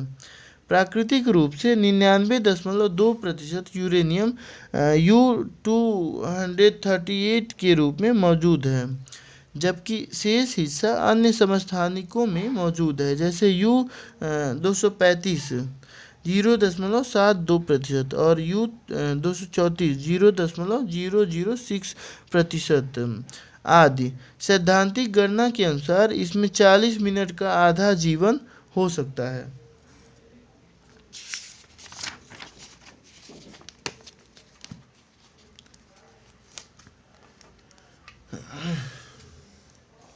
इस समस्थानिक को मल्टी न्यूक्लियन ट्रांसफर नामक एक प्रक्रिया के दौरान खोजा गया है।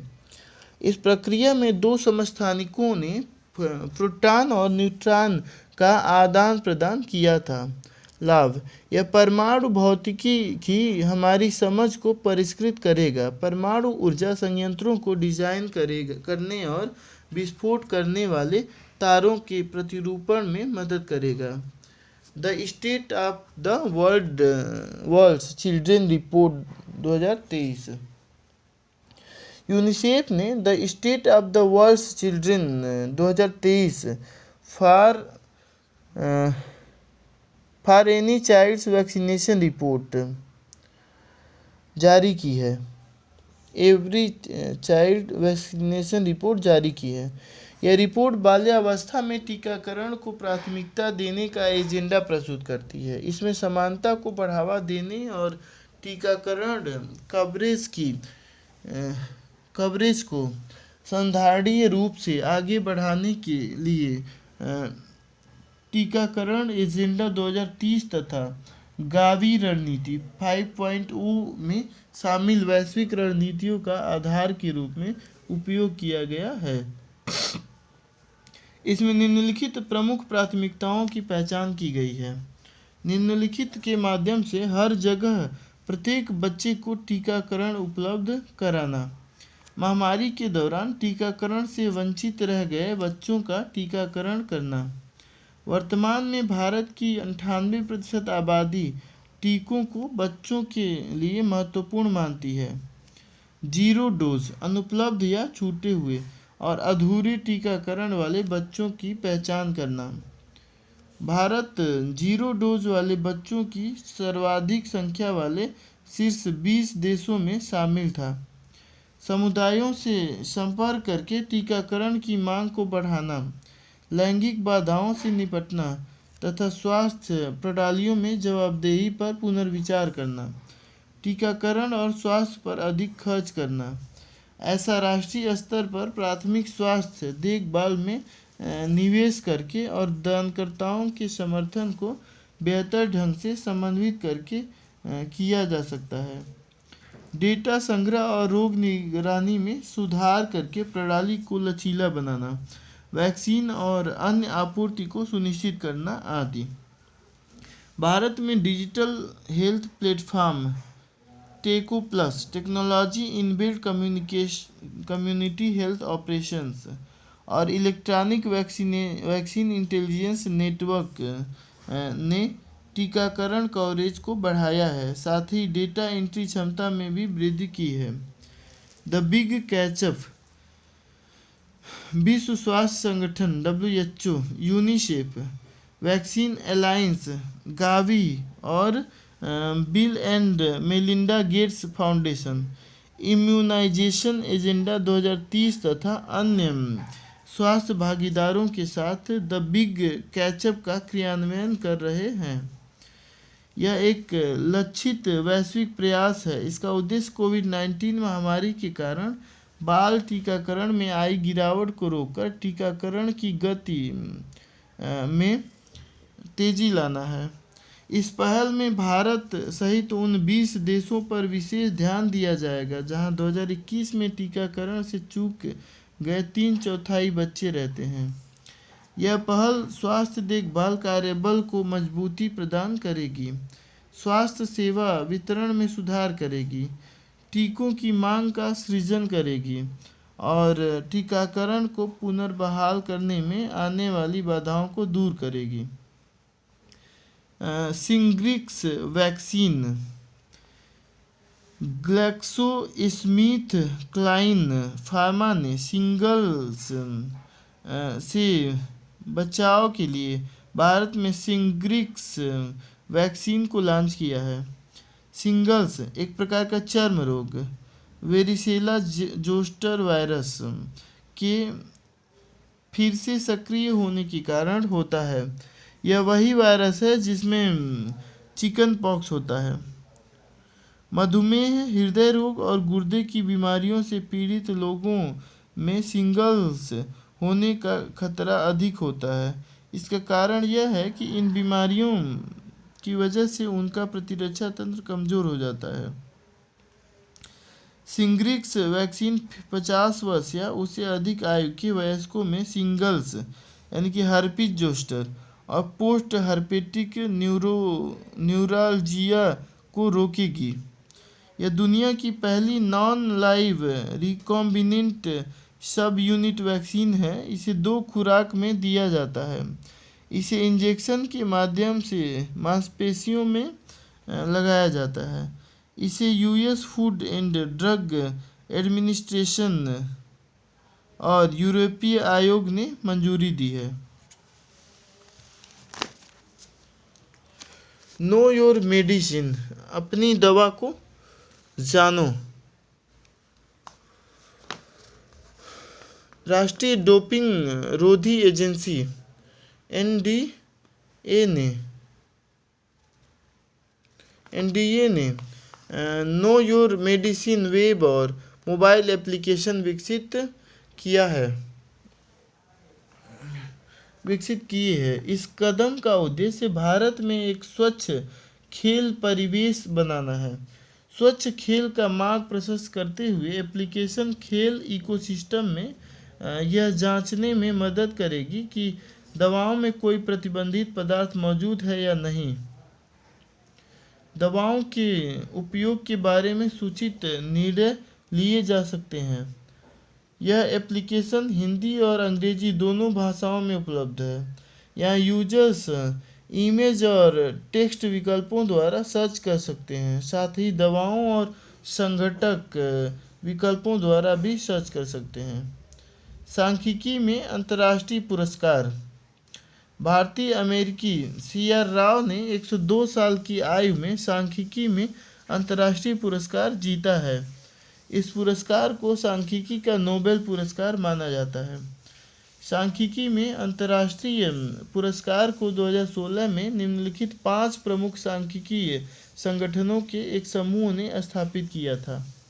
American statistical association, institute of mathematical statistics, international biometric society, international statistical institute और रॉयल स्टैटिस्टिकल सोसाइटी।